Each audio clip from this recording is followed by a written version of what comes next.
You thinking of moving to Charlotte? Do you want to just pack up your car and drive on down? I hope that's not what you're going to do. In this video, we're going to send you some tips and some hints on making a smoother move. Hang on, they're coming right up.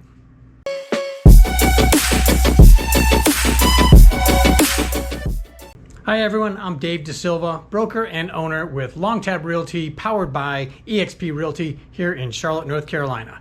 If this is your first time with me, please press that subscribe button, and we do post a new video every Wednesday. You don't want to miss it. So do some people just pack up their car and drive down to Charlotte and start house hunting? I'm sure some of them do, but that's probably not the most effective or efficient way of going about it. If you've decided Charlotte is your next home, then listen up. I've got a couple steps that are going to make your move a little bit smoother. The first step to take is to get connected with a great realtor. Now, you should probably be looking for one who used to be a little bit darker hair, maybe has some gray hair, about 5'9", ex-military guy, runs a lot, 20 years in the business, and if you can find them, that's fantastic. But in all seriousness, find a realtor, someone you can trust. A realtor is going to help you work your way through the maze of negotiations, the multitude of documents, finding vendors, finding the right home, tell you about his experience, her experience in the marketplace, and also in the current housing, the situation we're in with current housing in the Charlotte area. Next, and critically important, is to get pre-approved. You need to be talking with a local lender who's going to be able to find out what home buying power you actually have. Current rates, the market, your recent spending habits, some of these things are going to affect your FICO score and have an effect on your buying ability. In this market, without a pre-approval letter from a legitimate lender or something called proof of funds if you're buying in cash, without those things, a seller is not really going to consider your offer. You certainly don't want to waste a lot of time looking at a home that's $25,000, $50,000, $100,000 more than you can really afford, or even less than you can really afford. Number 3, and this is much easier said than done sometimes, is you got to take a visit down here. On your visit, you want to be focused on finding the right location for your next home. You want to look at the schools a little bit. You want to go ahead and find the area, see if it fits your lifestyle. But really, you want to focus on a trip versus taking a 3-day weekend, coming down here, visiting a couple friends, doing a 4th of July party, and then fitting in a home or two to look at. If you do come down on one of those holiday weekends or around New Year's or on Christmas or on Thanksgiving, just be aware that the home that you might want to see that you saw online, the owners could be having holiday guests, they could be entertaining, they could be just shutting down for that vacation time. So you may not get to see, or you may see limited amounts of homes. So when you do decide to come down, you've got a specific date in mind, talk to your realtor, make sure you're planning things out. The number 4 thing you want to do before you get down here is do some research on the area.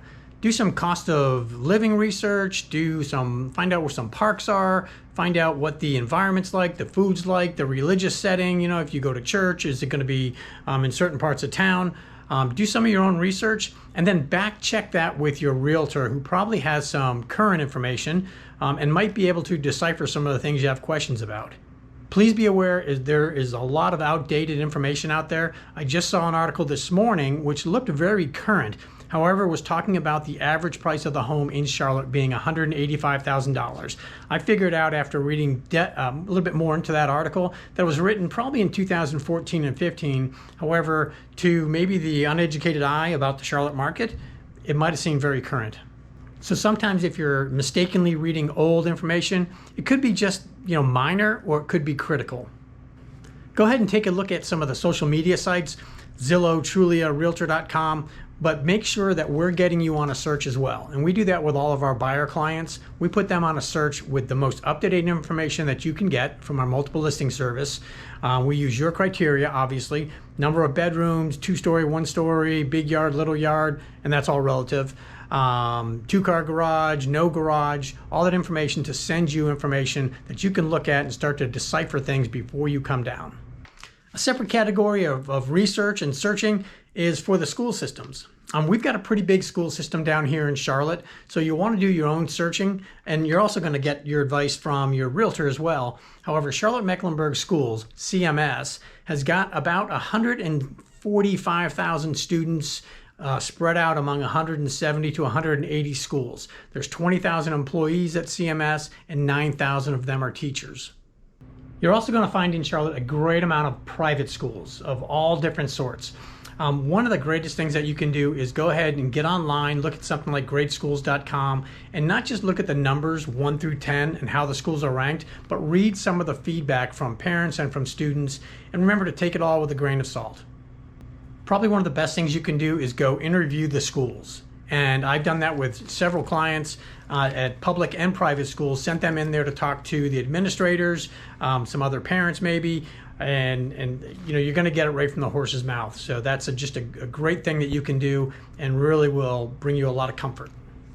We can go on for a good bit longer talking to you about different steps to help you when you come down to Charlotte and how to be prepared to search for a home. But something that's critical is communication, and that's communication with your realtor. You want to pick up the communication as it gets closer to your move time, and both you and he or she are responsible for this. Don't leave them hanging, and they shouldn't leave you hanging. If you're coming down to Charlotte for a visit, as we talked about earlier, don't just make it a Friday night call to them and saying, hey, we're going to be there tomorrow morning at 10. We want to see homes all weekend. You never know what the plans are for that realtor or for some of their other clients. So please, let's communicate, or you and your realtor communicate and work things out. The third leg of that communication is with your lender. Your lender, the realtor, and you need to be in touch all the time, specifically about your buying power, your job status. If you change job status, you must let your lender know right away. That could change your whole buying power amount. So please keep in touch. One thing you ought to be in touch with your realtor about is if your dream home changes, especially after you've come down here for a visit. I've had people that want to live uptown, buy down towards the lake or one of the lakes. I've had people that want to be on the lake, move into a rural district with no lakes nearby. So that's allowable. If you want to change the criteria for your search, just let your agent know about it. Be sure to check out a couple of my other videos. I've got one that is titled 5 top reasons, or 5 reasons why I love Charlotte. And then I've got another one, moving to Charlotte, the cons, which gives you a couple reasons why you would, things you'd want to be aware of before coming down to Charlotte. I've got a great relocation guide, and if you'd like a copy of that, please email me at dave@longtabrealty.com. That's dave@longtabrealty.com. I'll send that off to you right away. And if you'd like to hear some other things or make some comments, please go ahead and do so down below. Also, I'd appreciate it if you subscribe and like this channel and leave some feedback. Thanks. As we introduce you to Charlotte, we're looking forward to seeing you as well.